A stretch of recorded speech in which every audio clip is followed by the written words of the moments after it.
Dan il-programm huwa mwassal lilkom minn Revlon.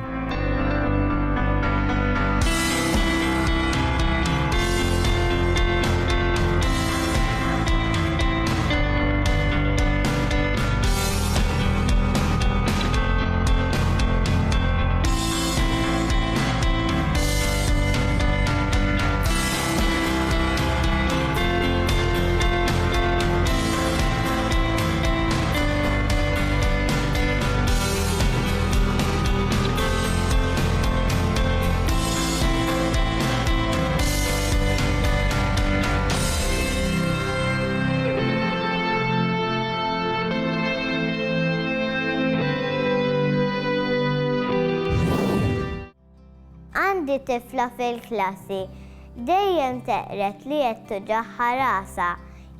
Jiena aktar naħseb li tkun trid tifranka ġurnata skola, mela aħna tfal ikonna uġieħ ta' ras.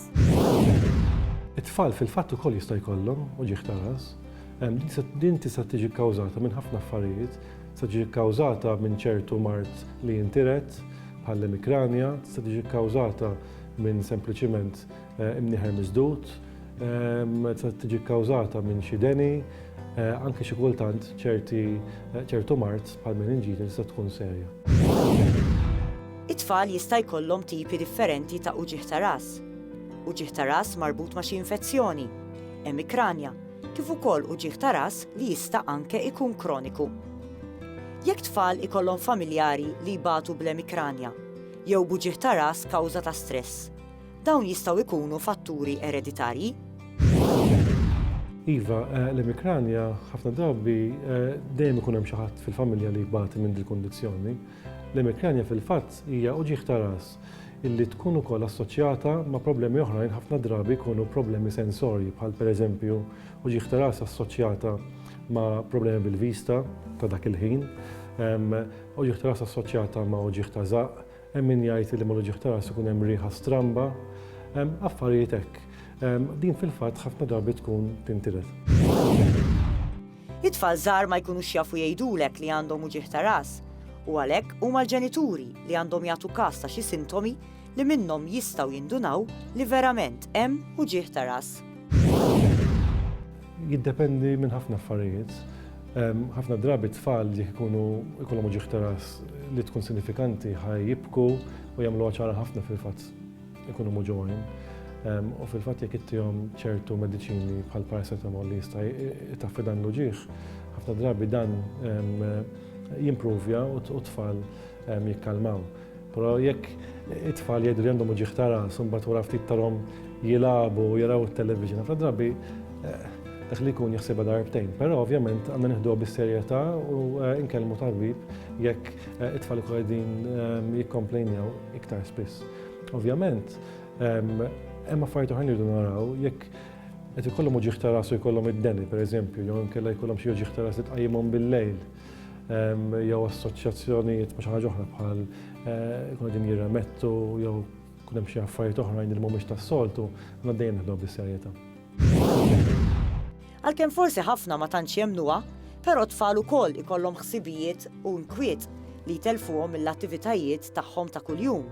U dan jista' wkoll jikkawża l-uġieħ ta' ras. X'għandhom bżonn it-tfal biex il-ħajja tagħhom tkun aktar sempliċi u serena? U l-użu tal-logħob elettroniku iżid l-uġieħ ta' ras? Biex it-tfal ikollhom ħajja aktar sempliċi u serena, importanti ħafna l-mistrieħ. Ħafna drabi t-tfal tagħna mhux qed jistrieħu biżżejjed, qed ikunu esposti għal iktar affarijiet li jistgħu jinkwetawhom, ċertu affarijiet li jaraw fuq it-television, ċertu affarijiet li jissemmew qudiemhom forsi jistgħu jinkwetawhom. Fejn tidħol l-użu tal-logħob elettroniku, naħseb li t-tfal qed iqattaw wisq ħin, importanti ħafna li ngħidu li iktar minn satej screen time f'ġurnata jista' jaffettwahom ħażin, jista' jaffettwahom il-mod kif jaħsbu, jista' jaffettwahom il-mod kif jaġixxu ma' xulxin u kif ukoll jista' jaffettwahom fil-peace. Jekk dawn ħajkunu iktar quddiem television ma jċarqux daqshekk. Jista' jkun li jiżdied ħafna il-peace meta fil-fatt dawn ikunu jistgħu qattaw il-ħin tagħhom jiġru barra u jagħmlu iktar eżerċizzju. Tikka aktar dwar saħħtek. Il-metabolizmu tal-mara jiġi affettwat sew mit-tip ta' ikel li tiekol. Jidher li l-ikel li ma fihx ħafna karboidrati jgħin biex il-metabolizmu jibda jaħdem aħjar. Apparti l-ikel anke x'tip ta' eżerċizzju fiżiku u f'liema ħin tal-ġurnata jsir jaffettwa l-ħidma tal-metabolizmu.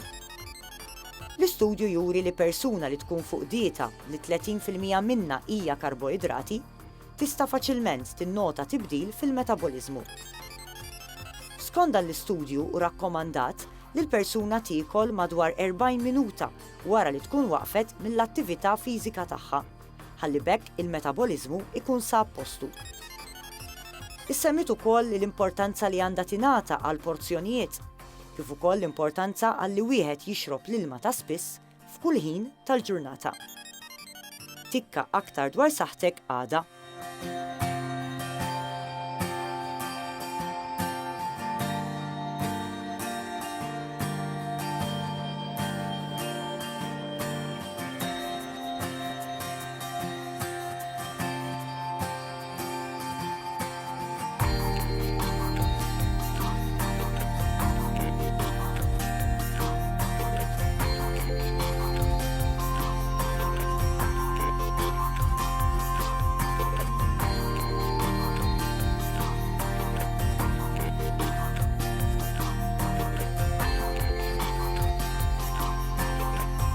Dan il-programm ġie mwassal lilkom minn Revlon.